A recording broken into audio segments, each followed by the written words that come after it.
morning. Thanks for coming. Welcome to the show. It's FA Cup weekend here on BT Sport as the remaining 8 teams battle it out for the chance to appear at Wembley so they can battle it out for the chance to appear at Wembley again. No? OK. Do you want me to go like that?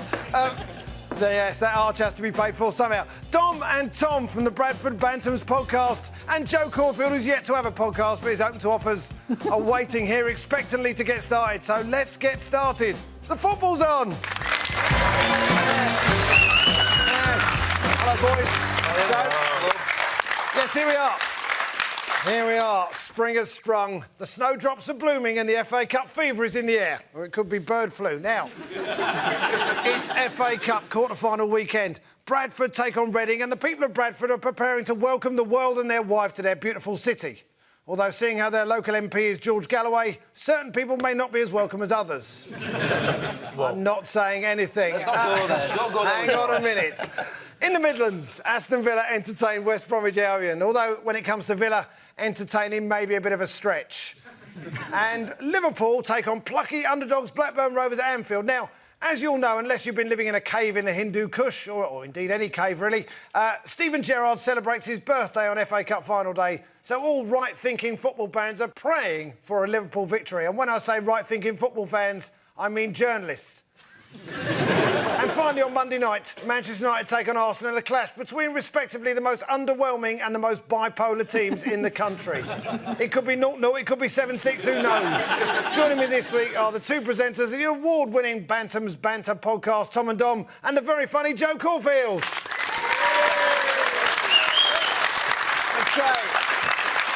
Hello, Jo. Hello. How are you doing? Oh, very good. How are your 9 teams getting on? Jo supports 9 teams. She almost dropped Swansea I the other almost week. dropped them. Well, when Burnley left, I thought, oh, this is it. But they've recovered. They've recovered well. Right. Yeah. Lucky old Swansea, yeah. having a 9th of your affection. How nice. And you, boys, Dom and Tom. Dom and Tom. Yes, that's right. That's the one. And Bradford City fans. Yeah, one team only. Good for you. And you must be, well, in a state of high excitement, I'm assuming? Yeah, very excited, but also very nervous. Well, yeah, of course. It's a huge game in our club's history. It's a chance to go back to Wembley. Yeah. I mean, it's a stadium that clubs like ours don't get to go to that often, and this could be the 3rd time we've been there in 3 years. Yeah, all right, well done, yeah, OK. You're not showing off. Now, you're not showing now. You support again, Arsenal. I've actually been to Wembley recently. Don't touch me. Don't touch me. Now the points. Regular viewers will know that I give out points based purely on whim and caprice. Jo, it's looking good for you this week, I must say. It's unusual, as it's 2 against 1 on the panel, so like away goals, Jo's points will count double. Hang on a minute, can I say something? We're not comedians. We're a couple of idiots from Bradford. Yeah. She's a comedian. I know. And the first point goes to Jo Caulfield, ladies and gentlemen. Yes. Let's go. There's only... You get the point now. Yeah. Now, there's only one place to start this weekend, and that is at Valley Parade. BT Sport showing the Bradford v Reading FA Cup quarter-final tomorrow afternoon, free to all on Sky, Virgin, Channel 555, and, of course, right here.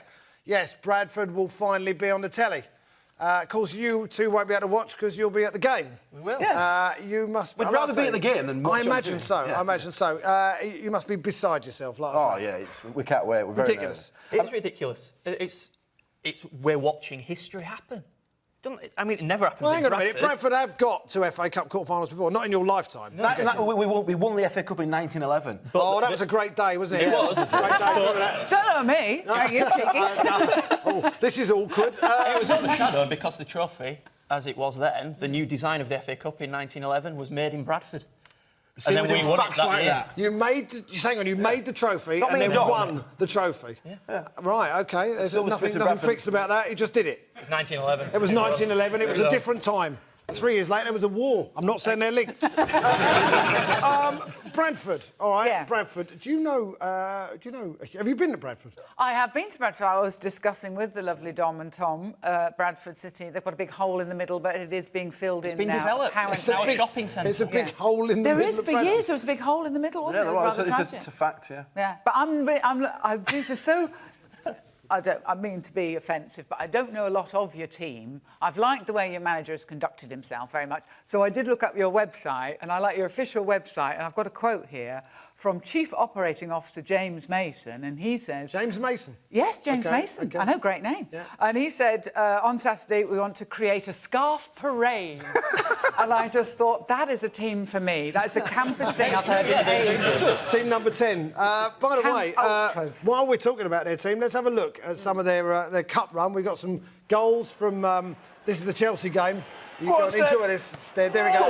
Goal. Did you believe at that point, by the way? Was there any point? No, not at all. No, not at all still. This is the equaliser. Any Chelsea fans watching, drink this in. Yeah. Right, this is where we absolutely lost our marbles here. Yeah. And then it goes in, and then someone runs up to Dom and attempts to steal his microphone. OK, well, hang on, I'll explain that. Oh, this is goal number 4. This is an absolutely fantastic goal. Okay, a bit of tiki-taka, Barcelona. Why are they doing that in the league? I've never seen that before from a Well, there's a lot of questions to ask here, right? First of all, hang on, we've got a Sunderland goal as well, actually. This is it. Look at that beautiful pitch. I just got to say, Nothing wrong with that. Now, that's a football pitch. That's a proper pitch. No, that's an allotment. Is what that is. Dug up the vegetables. I thought, let's have a game. Now, you do a podcast, the Bantams Banter podcast. You did the podcast at the Chelsea game. Yeah.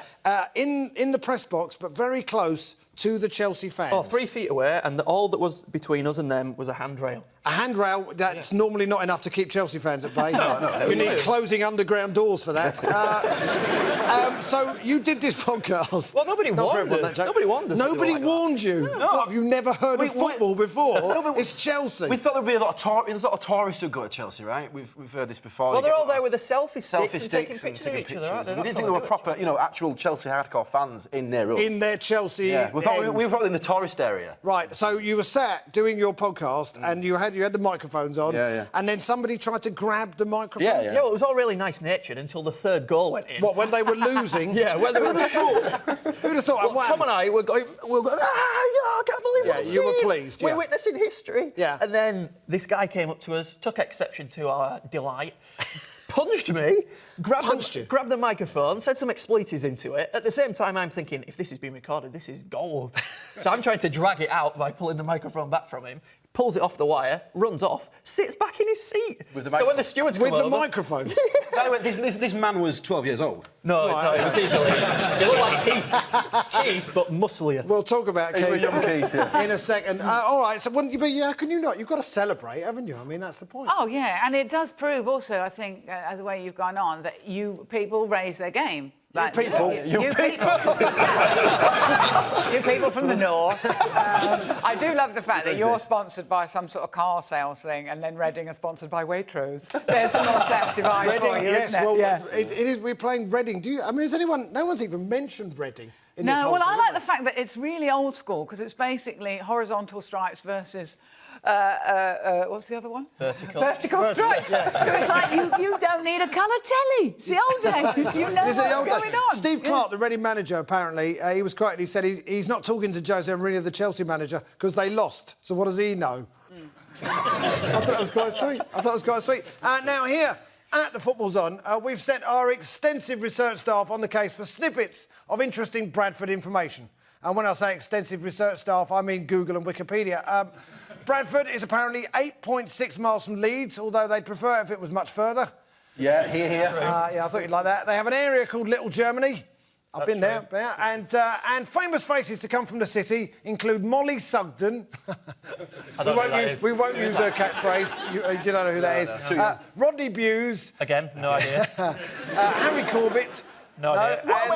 These people? No, not Rodney Corbett. And the illusionist Dynamo. Yes, it's truly the magic of the FA Cup. OK. No matter how long I look at you, you're not going to laugh anymore, are you?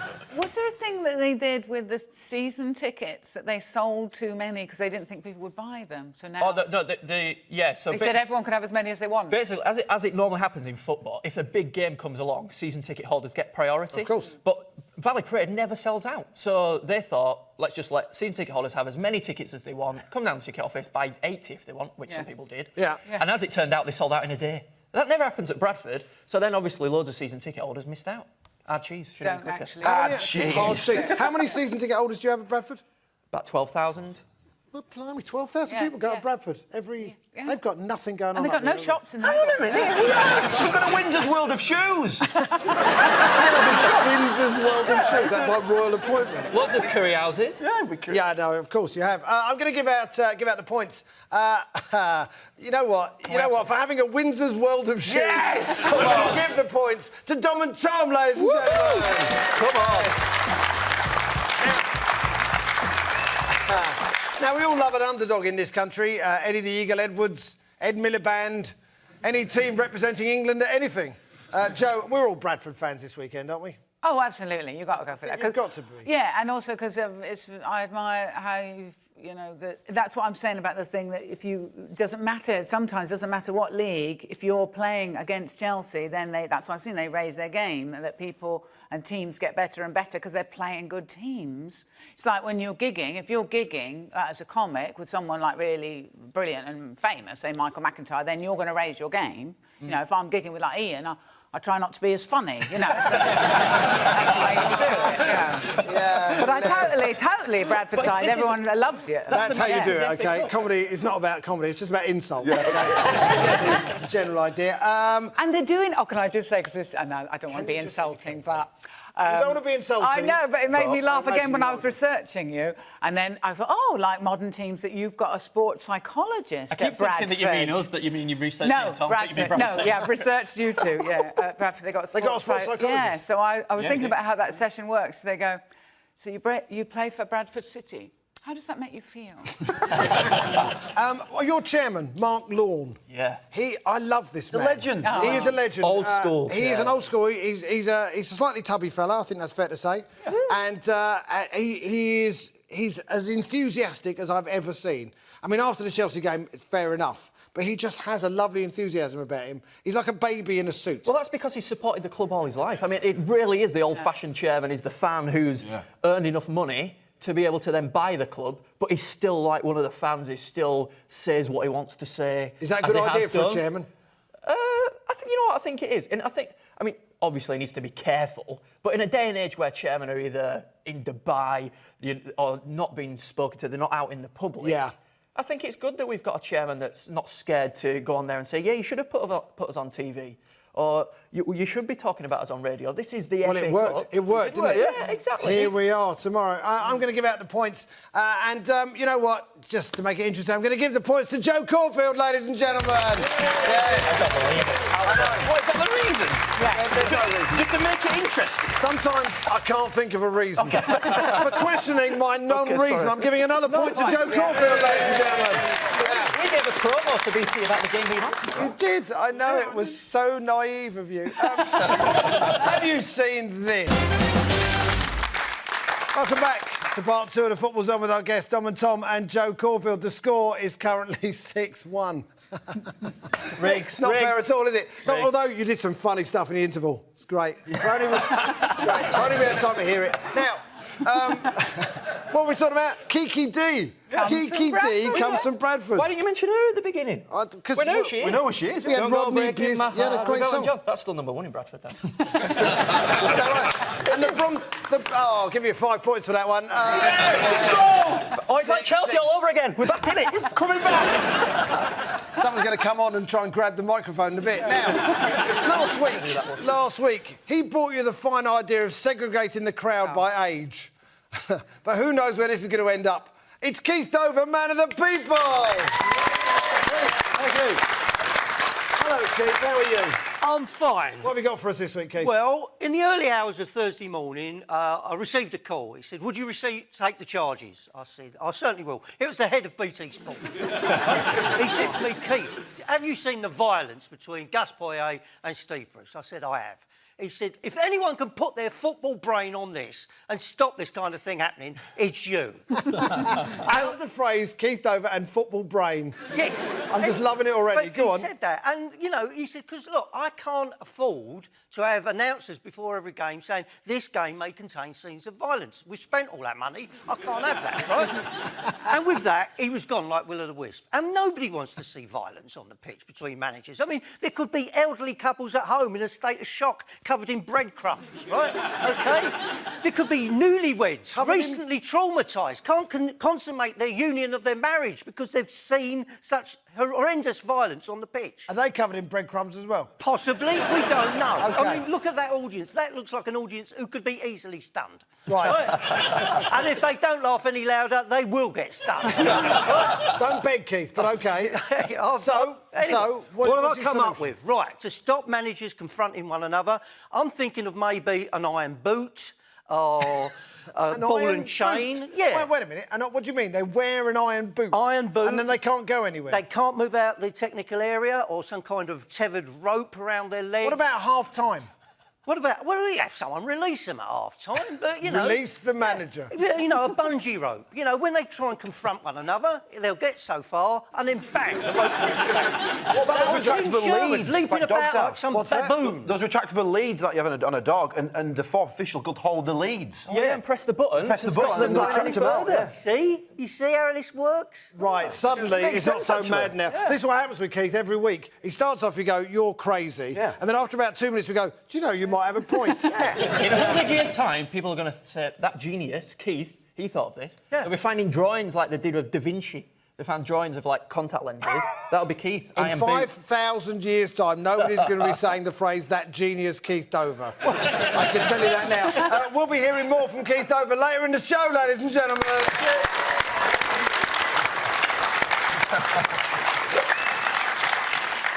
An iron boot, indeed. As we've said, there are 3 other FA Cup ties this weekend. It's Pulis v Sherwood in the Midlands derby. A repeat of the game shown live on BT Sport on Tuesday night. Now, a very popular innovation that evening was Sherwood Cam, a camera devoted solely to following the Dalai Lama-like calm of the new Villa manager. Tim Sherwood, lads, do you like a manager who's a bit of heart on his sleeve? Don't have any sleeves, it's a gilet. Yes! That's a point! Give me an high five! That's a point! Stop. 7-6. You can't 7-6. decide. No, I'm not giving you a point for that. right. It was all right. We'll see how the rest of the bit goes, and then No, we'll I do. decide. Yeah, okay? I do. Much like our chairman. Yes, right. it's Same sort of from vibe. It's like the old-fashioned manager who's not scared to say it how it is. He'll say if his team's played crap. He'll say if they do But he's well. very professional with it, is Tim Sherwood, I think. You know. Professional. Yeah, What, he's- chucking his coat about. No, I think I think the way he's running the team and the club and the squad, I think he does them quite well. He looks like he's sort of been a Villa I've got man. some idea, He like looks like that. he's been a Villa man all his life. Do you see him? I mean, he went completely... At the end of the game, he also did this thing. Do you notice this thing as Checking well? his pulse. There was, well, that's what I thought he was putting a gun to his head. I said they're professional. Yeah, well, no, but I thought, no, that's bad. That one's OK. But that's adding a bit of theatre to football. He's letting the fans know, yeah, my pulse is racing too. Yeah, I loved it. Well, it was a very exciting game on Tuesday night. Aston Villa won. Yeah, in the last minute. they won, you know, once. It's a start, and they You know, scored 2 goals. It's a start, It's a start, yes. OK. But I'm mistrustful of him. Tim Sherwood. Yes, I am. Has he hurt you before? Well, he's a bit one of those people who's a bit too keen too quickly. Do you know what I mean? All of a sudden, it's all Villa, Villa, Villa. It's like Oh, he I never thought you left meant before London when in you his meant- life, you know. Right. I don't trust him. Well, you think he should slowly ease his way into the Villa job as opposed to looking like Yes, he's it's supported like Villa he's through not 4 even asked them out for a generations. drink, but he's straight in there. You know, like all I see with what you're undying saying. love. I Yes, see what you're so saying. I mistrust him, and I think very quickly it's going to prove that he doesn't know what he's doing, and then he's going to really turn on the players. Oh, I see. Yeah, and Blame him. Blame Yes, them for yes. his failings. I also like. I'm quite looking to Villa West Brom because I think, like, sometimes I think about being a football manager. I do, and then you hear someone like Pep Guardiola talk, and you go, "Oh my God, I could never do that." Like the nuances tactically of what he talks about, and then I hear Tim Sherwood, and I go, "I'm back in the game. I could totally do this." Tony We are Pulis. still looking for a manager. Tony Pulis, of course, is the manager in the opposite dugout. Now, he's doing very well at the moment. He basically is wearing the club shop all over him. Always does. That's, Hilarious. that's the first thing he does, isn't it? He turns up and he goes, right, I'm in the club shop. I Yeah. want the suit, Yeah. the jacket, the hat, the still shoes. pays? Do you think No, what? I think that's why he wants to always take a job. In the end, he goes, I'll run out of clothes. What, I get free clothes? Brilliant, I'll do it. I'll have another go. I got into trouble a little bit with West Bromwich Albion fans because Nicholas Anelka, he was having slight mental health problems, and the West Brom manager said, well, he's in a very bad place at the moment, and I went, well, yes, West Bromwich. And I got a lot of abuse on Twitter, so thanks for that. All right, so I think it's going to be... do you think... I mean, I don't know who's going to win this one. I mean, Villa... do you think Villa would rather win the cup and go down, or stay up and not win the cup? I don't think Villa want to go down. No. Not a chance. They'd rather stay up than win the cup. Stay up and win the cup. Because they won't get back up. No one's going to buy them if they go down. Well, look at Wigan and Portsmouth. They both won the FA Cup, went down. Where are they now? Yes, lower. Yeah. That's a fair point. Let's talk about Liverpool as well. Liverpool are going to beat Blackburn, aren't they? I mean, you know, obviously... It's such an amazing... And it's annoying, because I said that Brendan Rodgers was rubbish. Turns out he knows what he's doing. But they we do have that on film. I know. Yes. Such an amazing run. But they did start so badly. Terribly, yeah. So I'm thinking what they should do is, instead of pre-season training and everything in August, don't bother with that, because it seems to be just give them a big Christmas dinner and then send them out, because that's when they've been playing well. Oh, I after see, Christmas. straight after Christmas, yeah. Yeah, after Christmas, big dinner, lots of trimmings, send them on. Right, full. Yeah. Full dinners, that's what they need. Ready to go. Yeah. OK, I can barely get out the chair after Christmas dinner, but I know what you're saying. Noel Gallagher called Brendan Rodgers the Brodge. Do you like this? Yeah, I do like it, yeah. I'm all for new terms and I don't fads. get it. You don't get it? It's an Brendan amalgam Rodgers. of Brendan and Rodgers. Brodge. The Brodge. It's all right. OK. It's not J-Lo. Oh, is it J-Lo? Is that what it was? Jennifer Lopez, yeah. No, Yeah, Lopez yeah. and Ben Affleck. Loffleck, was No, Brangelina.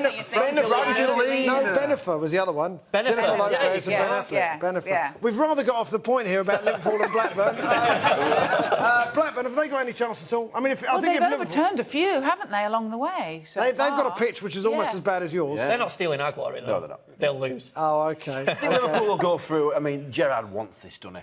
He wants to be at that cup final. Oh, didn't you just love hearing about it as well? No, it's the first I've heard of it today, actually. Yeah, Stephen Gerrard's I don't birthday. think, though, I mean, Gerrard's wanted a lot of things that haven't happened, so I don't think going, but Gerrard really wants it is going to help them at all. Has it? I mean, it hasn't helped them at all, has No, it? that's true. No. Just because he wants it, it doesn't mean it's going to happen. No. Well, every team really wants to win a game. Doesn't mean that they're always Yeah, good. but they always say it's who wants it more. Is that true? We want it more than Chelsea.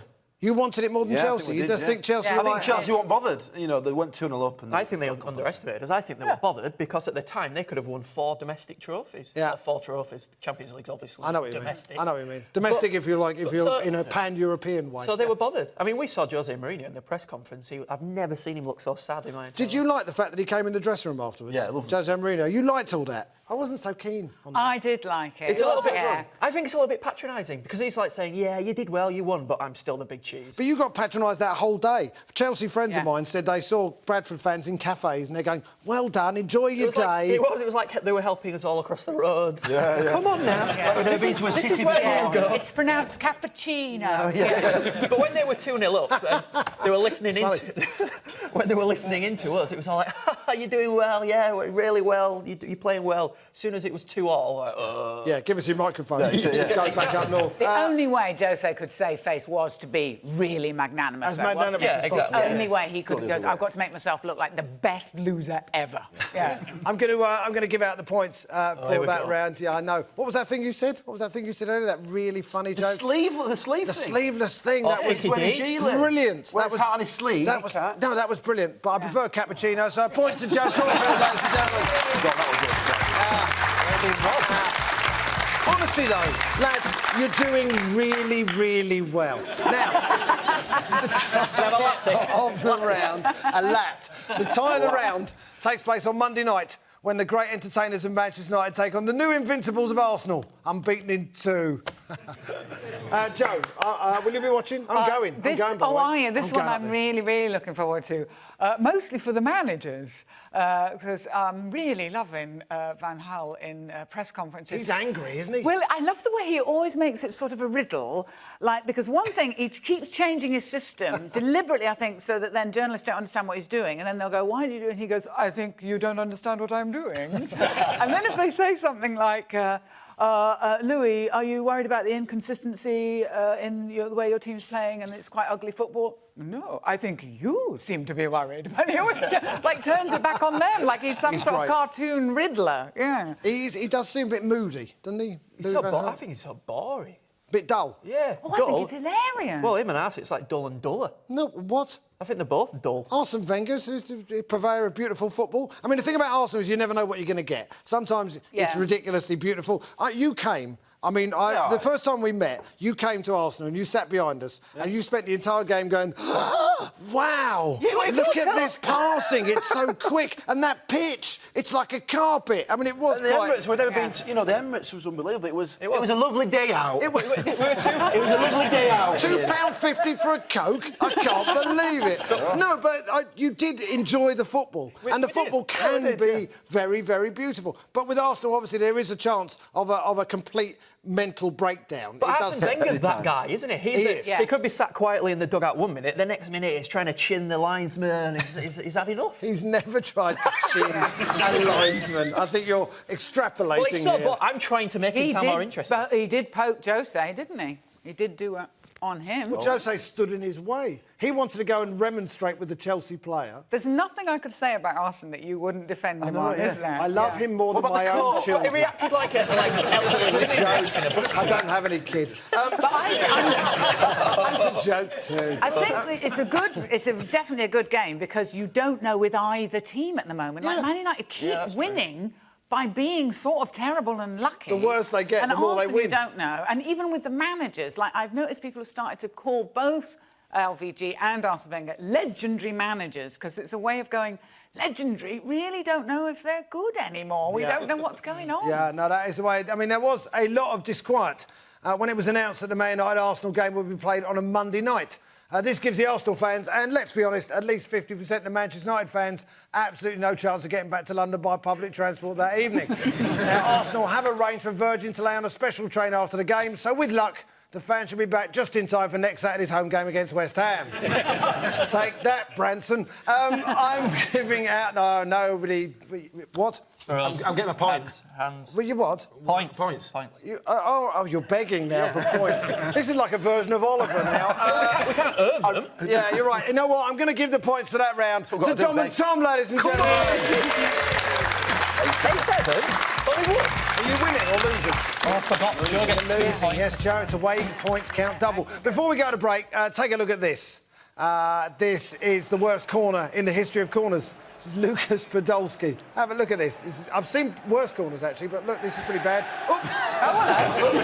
If we see it again... we want to sign that corner flag. He would do well. The flag. Oh, and he hurt his toe as well. Well, no, he's limping about because he's embarrassed, isn't he? That's the point. That is what he did. That is the point. Lucas Podolski. I mean, I say that, I've seen at least 10 worse corners for Arsenal this season. That is it for part two. The score is 8-7 to Jo Caulfield. It's a high-scoring game this week. We'll be back with more Bants and Badinage with Joe and the Bantams boys after the break.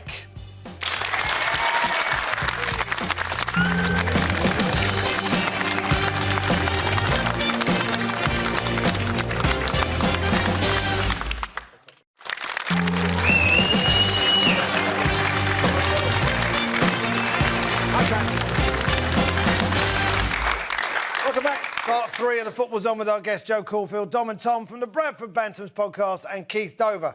The score is currently 8-7 to Jo Caulfield. News from Wigan. I've always wanted to say that. In a move designed to quell the controversy surrounding the insensitive comments of Chairman Dave Whelan and the current manager Malcolm Mackay, Whelan has handed the reins of the club to his 23-year-old grandson David Sharp. Now, Sharp's previous business achievements include running a failed fish and chip shop at the DW Stadium.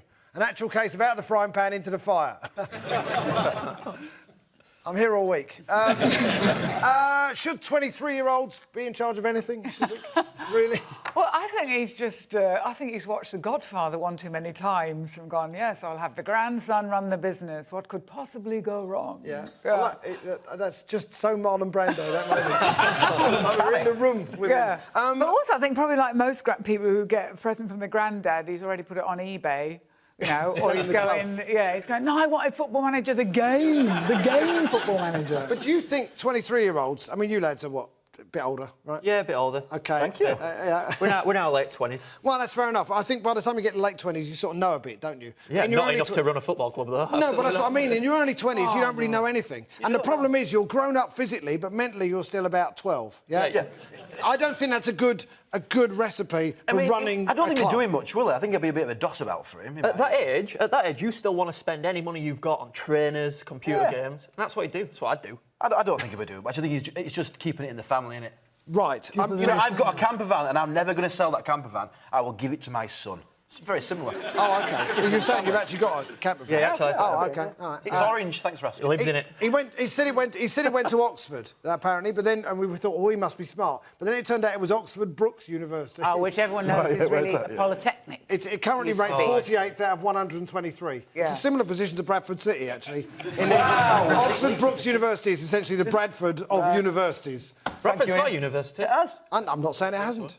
It's just that we're on a bit of a down about Bradford here. I'm just trying to throw in... Not at all. No, not at all. I was just... Salts Mill. Is the legacy tarnished, do you think? The whole Wigan legacies, you know, Malcolm Mackay and all that stuff? It's a bit unfortunate. I mean, Dave Whelan was another one of those chairmen that it was, you know, of the old school, he'd come out and say stuff. Well, he's certainly of the old school, there's no doubt about that. I mean, well, actually, he spent most of his time talking about breaking his leg and not playing in an FA Cup or something. Yeah, it's a little bit unfortunate.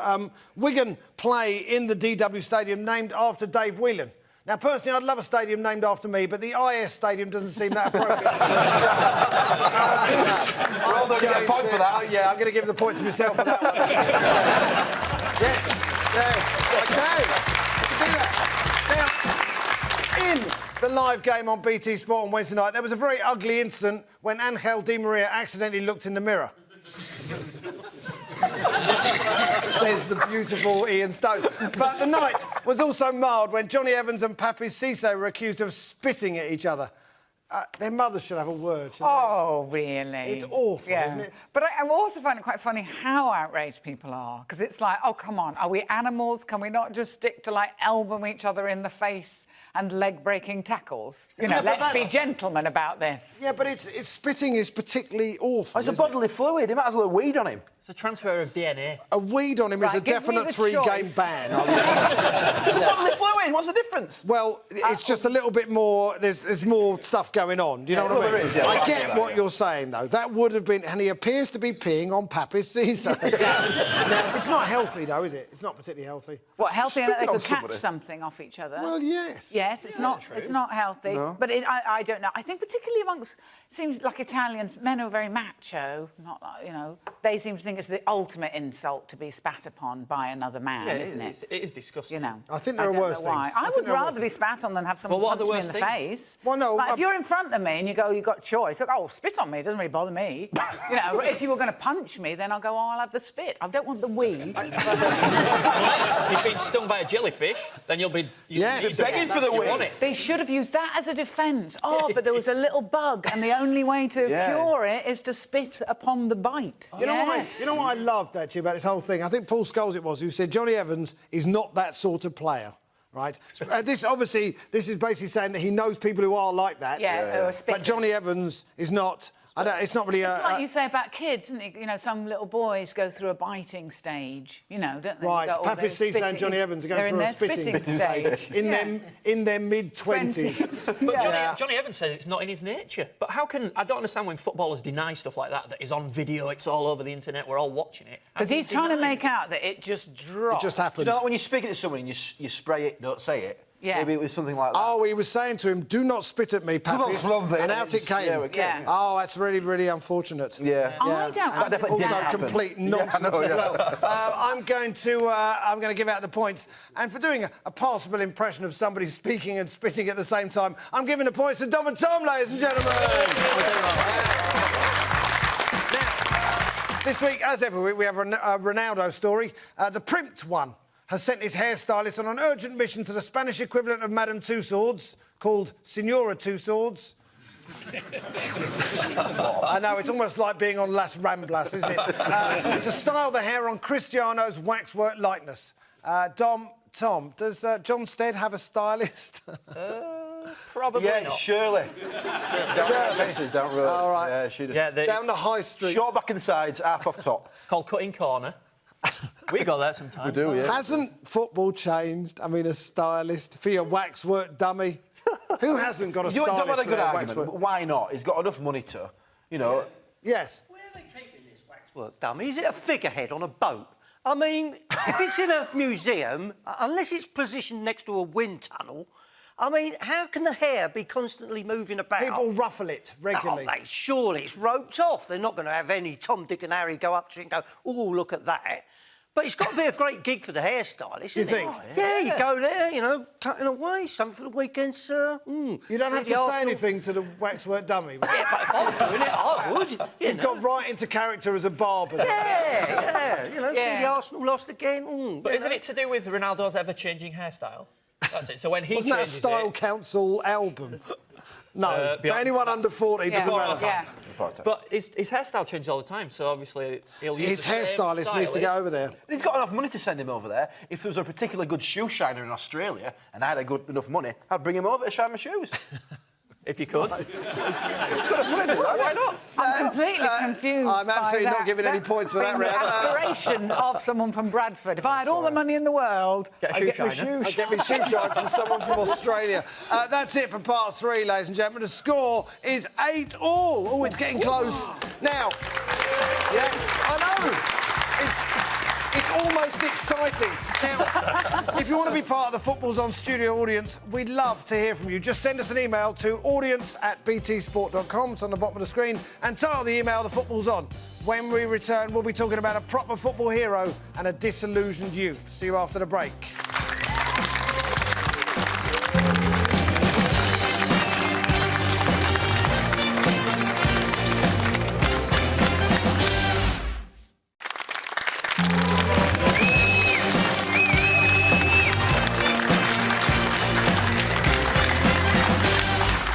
Welcome back to part 4 of Football's On with our guests Jo Caulfield, Dom and Tom from the Bantams Banter podcast and Keith Dover. The score is currently 8-all.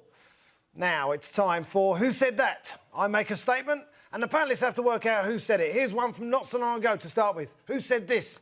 Sensational atmosphere here. Hairs are actually standing up on the back of my neck and I had a haircut yesterday. Jo, have you got any thoughts? You know who that might be? Somebody... Your chairman, who you like. I don't know his name. Mark Law. A wealthy man from Bradford. Wealthy man from Bradford. No, it wasn't him. Do you have any idea who this might be? I'm loving your thinking about this. Do you know who it was? It was you. Oh. You said that. There they are. Tom and Dom said that. Me or Dom? That's quite funny. I don't know, actually. Who said that? Do we know who said that? I don't know. It was one of you. Well, his hair's a mess, so I would say it was him. Yeah. Yeah. Yeah. Hey, thanks. And your hair's beautiful, Joe. Boom! OK. You'll get a point for that, I bet. OK. No, she won't get a point for that. okay. No, there's no need for But that. I was right. I said someone from Bradford. He's from Bradford. Yes. It's not rich. It's not really specific enough. Who said this? I would crawl over broken glass to be on a panel show with Ian Stone. Jo Caulfield! Yes, it was Jo Caulfield, ladies and gentlemen. Yes. I mean, it could have been anyone, really. But anyway, the last one, who said this? I wanted to kill the guy. He broke the rule. No, it wasn't you. Actually, it could have been you, Keith, but it wasn't you. Does anyone know who might have That's said got that? to be Poyet. He's a right whinger. Good effort. Close, but wrong. Steve Bruce. No, you're just thinking about people he's been with this week. Mourinho? No, yes, it is Jose Mourinho. Yes, that's a point. It's Silvio Lauro, their coach, celebrated Liverpool's win before the Carling Cup final while Mourinho was trying to avoid the result, so it didn't ruin match of the day 2 for him. I'm going to give you a point for that one, lads. A point to Bantams Banter, ladies and gentlemen. Now, this week brought us the sad news of the death of Dave Mackay, a Tottenham, Derby and Scotland legend. He was admired throughout the game and loved just as much by opponents as by his own fans. That doesn't really happen nowadays, is it? It's people universally loved. I mean, is there anyone who... we were thinking about this before. We're thinking maybe Kevin Keegan. What about maybe David Beckham to an extent on the pitch, footballing-wise? David Beckham. No. 20,000 fans singing songs about his wife's sexual predilections. Is that really love? And then Dave McCartney, and he moved around and everywhere he went, he seems to do a good job and just create love and, it's Kenny Dalglish, maybe it's the Scottish thing. Kenny Dalglish wasn't universally loved. No, now more so. Do you think? Yeah. All right, fair enough. enough. I mean, there aren't many. It is true. George Best said that Dave Mackay was the hardest man that he ever played against. And wasn't it that famous photo of him? Billy Bremner, wasn't it? Yeah, I'll tell you what, anyone And who's going to he- do that to a Leeds player wins now. It was said that towards the end of his life, he really hated that photo. He didn't 'cause like it at all. He said it made him look like a bully. And you go, well, how hard are you that you're going, because I look like a bully with that little softy, Billy Bremner. You know, it's Yes, like- one of the hardest players as well. yeah, There was a exactly. picture of him as well. I don't know if we've got this. He was being carried into an ambulance, having had his leg broken in a reserve game against Shrewsbury. And now there was no stretcher. There was no oxygen or blankets. It was just four blokes. God, one of them's holding onto his broken leg, and they're just dumping him in an ambulance. It was different times then, wasn't it? Really. I can't imagine Dave Mackay had a stylist. No. Although I've seen that picture, his hair looks class. His hair does Like it. he's from Greece. Very... The film, not the country. Yeah. Okay. Yeah. Although similar. Well, I mean, here's the thing. Do you think Dave Mackay would ever have done this? Have a look at this bit of feigning injury. Look at this bloke. Oh. Look at that. This guy's name is Alexander Noyok. I knew that. He plays for Metalurg Donetsk against Liev, and he is in pain. What's he doing? Well, it could have been a Russian shell, to be fair. But every part of his body's moving, so what's hurt? Oh, and he's all right now. Nothing. Oh, there you go. Nothing at all is hurt. Completely like a toddler, isn't it? Completely like, having a no paddy. one's watching. I'll get out. I'll get up. Yeah. I know. Yeah. Oh, the game's moving on without me. Yeah. OK, I'm going to give out the points. And as they've travelled down here a long way, I'm going to give the point to Jo Caulfield, ladies and gentlemen. From Scotland. At the other end of the football spectrum, ex-Torquay goalkeeper Jordan Seabright has quit football to become a used car salesman. He said he was disillusioned with football, although it seems a bit much for a 20-year-old to be suffering from ennui. Now, when I say ennui, I don't mean Thierry Henry. That definitely deserved more. Actually, I probably didn't. Who wouldn't want to play for Torquay? Well, didn't he say, though, that his heroes were Peter Shilton, David Seaman and Arthur Daly, I believe? Arthur Daly?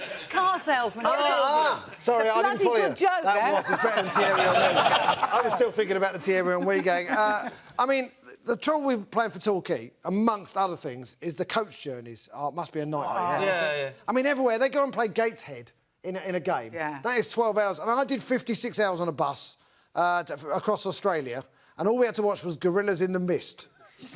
On repeat? On repeat, 6 times. By the end, I was thinking, go on, kill her, go on, kill her. I'm nutty. Yeah. All that conservation. It's not going to be great for your team. You know, if someone What, Gorillas in the leaves- Mist?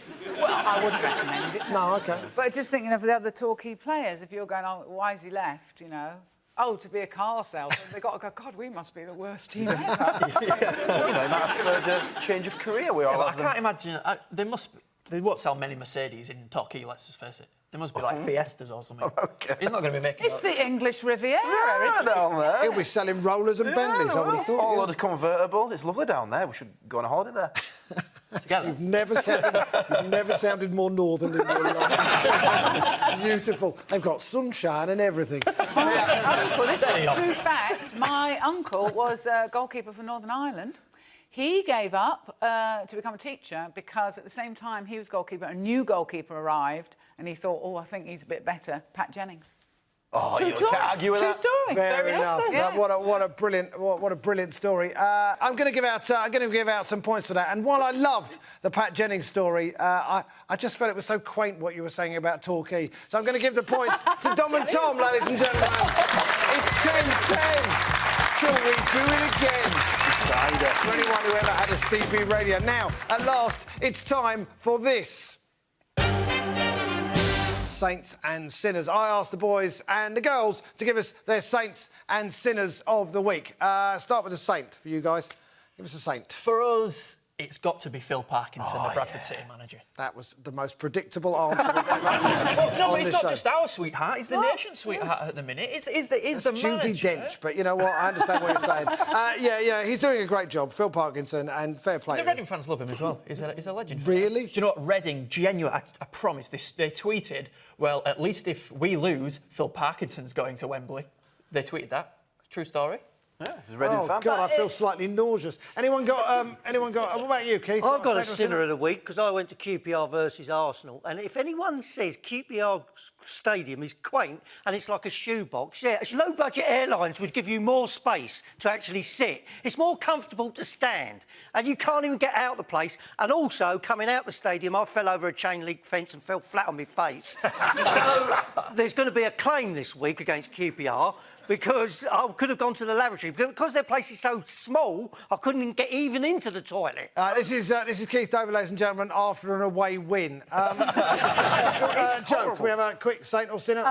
Well, one thing, ever since he said about Kiki D, I can't stop. Every time I look at Keith, I think he's got a little bit of a look of Kiki D now. Yeah. Hey? Yes.